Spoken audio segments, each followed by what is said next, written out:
come around to say hello. One-on-one, I'm so fly. You took a nosedive. Careful when you play on my level. For you, it's so.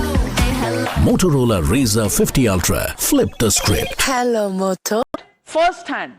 Joining me now is former Indian Air Force Chief, Air Chief Marshal Fali Major, the man who was heading the Indian Air Force at that time.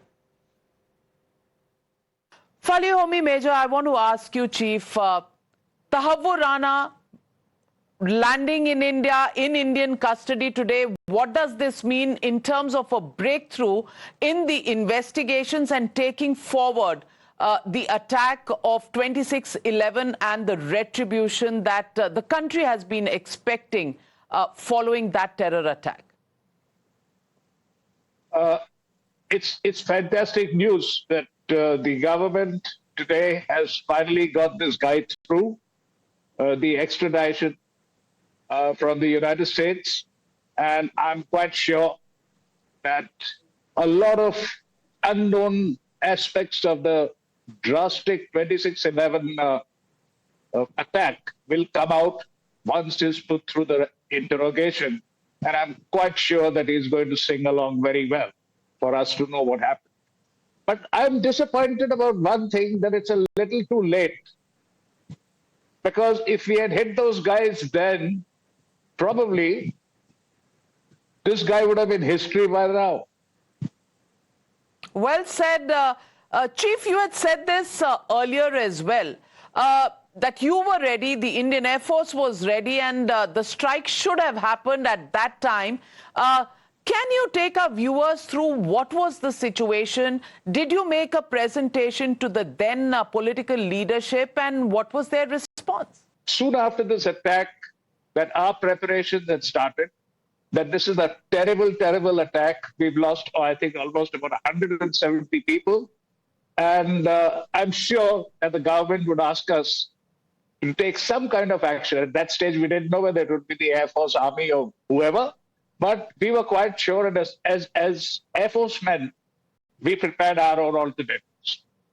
And then... Now coming to your question, yes, I think it was the third or fourth day after the attack that we were called into the Prime Minister's office, the three chiefs, and of course many others who were related, who were involved in this.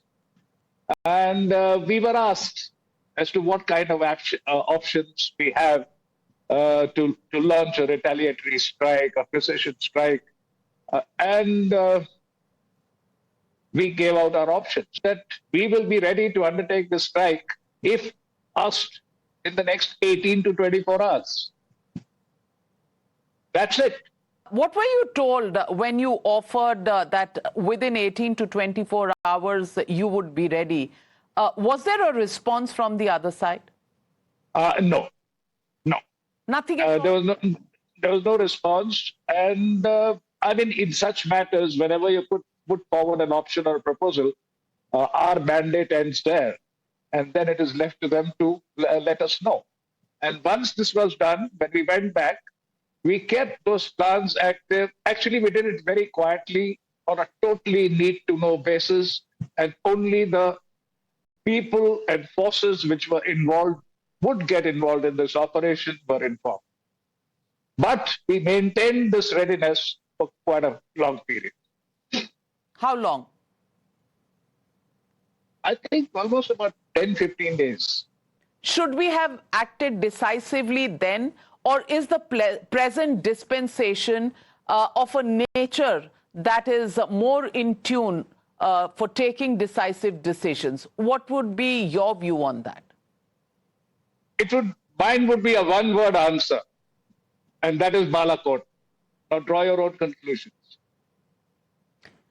All right. A man of few words, Fali Homi Major, always forthright, always somebody who calls a spade, has made his verdict clear.